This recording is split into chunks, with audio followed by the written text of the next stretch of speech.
Engineering একাডেমিতে তোমাদের সবাইকে জানাই স্বাগত। আজকে তোমাদের পূর্ব মেদিনীপুর জেলার পঙ্কজের সাথে পরিচয় করে দেবো। এটা বেড়ে না পটাশপুর থানা থেকে কিন্তু পঙ্কজ এসছে। তো পঙ্কজের সাথে পরিচয় করবো। দীর্ঘ 5 মাসের এক্সপিরিয়েন্স সে কিন্তু একাডেমিতে এসছে। তো পঙ্কজ এখানে 4-5 মাস যে রয়েছে, পড়াশোনাটার মান কতটা, আর এখানে এসে কতটা ভালো লাগছে? অনেকটা গ্রো হয়েছে পড়াশোনার। এখানকার টিচার তারপরে সৌরভদা, অরুণ স্যার, তারপরে আরো আপনি আরো সবাই মিলে আমাদের প্রচুর ট্রেনিং, পড়াশোনার প্রচুর। আমাদের মার খেয়েছি এখনো? হ্যাঁ, মার খেয়েছি। ট্রেনিং এর সময় প্রথম যখন আসি তখন মার খেয়েছি। তারপর পড়াশোনার ক্ষেত্রে দাদারা অনেক গাইড করেছেন, স্যারও অনেক গাইড করেছেন আমাকে।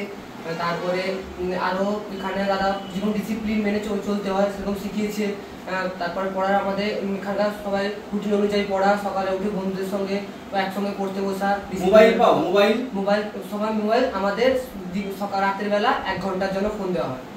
সেটা বাবা মার সঙ্গে কথা বলা। মন খারাপ হয় না যে মোবাইল সারাদিন জমা থাকে? বন্ধু বান্ধবের সঙ্গে থাকি, এই জন্য মন খারাপ হয় না। মন খারাপ হয় না তো? না। যারা, কারণ তোমাকে দেখে হয়তো তোমার বাড়ির কাছে কেউ আসবে, তোমার পটাশপুর বা তোমার ভূপতিনগর, তারপরে ইটাবেড়ে, যেসব থানা তোমার গ্রামের চারপাশে, তো তারা তো তোমাকে দেখে আসবে। তো এখানে এসে মানে একদম মানে স্বাধীনতা পাও? হ্যাঁ, পুরো স্বাধীনতা পাই। তো এখানে এসে মনে হয় না যে বিরক্তি জায়গায় চলে এসেছি, ভালো লাগছে না? বিরক্তি আর কেন হবে? বন্ধু বান্ধবের সঙ্গে আছি, ভালো লাগছে। মানসিকতা থাকতে হবে পড়াশোনা মানসিকতা। তো একবারে বলি, তোমার তো জিডি, টিডিএন আর নার্সিং অ্যাসিস্ট্যান্ট। টিডিএন না টেকনিক্যাল আছে, জিডি আছে, নার্সিং অ্যাসিস্ট্যান্ট আছে। পঙ্কজ, কথা দিচ্ছি পঙ্কজ পাস করবে, দেখা হবে গ্রাউন্ডে। পঙ্কজ ফুল কনফিডেন্স তো পাস হয়ে যাবে? তো আশা করি 3টাতেই পাস করবে মোটামুটি। নার্সিংটা একটু আছে, টেকনিক্যাল, জিডি কনফার্ম পাস করবে। তো তোমাদের আশীর্বাদে অবশ্যই পঙ্কজ পাস করবে, ঠিক আছে? ইটাবেড়িয়া থেকে, পটাশপুর থেকে কিন্তু পঙ্কজ অলরেডি একদম প্রিপারেশন রেডি। তো তোমরাও ভালো করে পরীক্ষা দাও, পঙ্কজও ভালো করে দিচ্ছে। দেখা হচ্ছে গ্রাউন্ডে ফিজিক্যালের জন্য। যারা আসবে নির্ভরসায় আসতে পারো। পঙ্কজ, এখানে কোনো রকম কোনো ভয় নেই তো? না, কোনো রকম ভয় নেই। তোমার বন্ধু বান্ধব যারা স্কুল থেকে, তোমার কোন স্কুল? আমার কানপুর, মানে প্রথমে পড়েছি 10 পর্যন্ত কানপুর শিশু শিক্ষা নিকেতনে গ্রামের স্কুল। তারপরে সেখান থেকে একটু দূরে পড়াশপুর হাড়ুচরণ বিদ্যাপীঠে পড়েছি। ওই স্কুলের যে স্টুডেন্টরা দেখছে, তুমি কি বলতে চাও এখানে?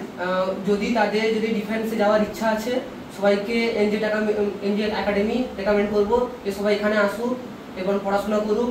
তারা যদি তাদের ডিফেন্স যাওয়ার যদি সম্পূর্ণ ইচ্ছা আছে, দাদারা আছেন। সিলেকশন পাবে এলে কনফার্ম সিলেকশন। তো দেখো, সিলেকশন দেখেই এসছে।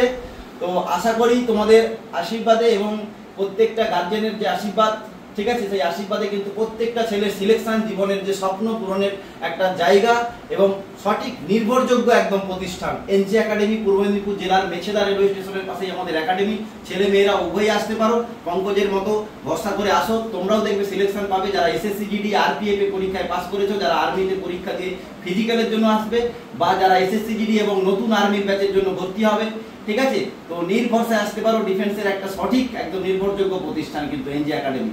তো আসতে পারো, হোস্টেল আবাসিকের ব্যবস্থা রয়েছে। তো আর কিছু বলবো না, দেখা হচ্ছে একাডেমিতে এবং দেখা হচ্ছে ক্লাসরুমে, গ্রাউন্ডে। জয় হিন্দ, জয় ভারত, ভালো থেকো, বেস্ট অফ লাক এবং প্রত্যেকেই ভালো করে পরীক্ষা দেবে। অনেক অনেক ভালোবাসা থাকবে।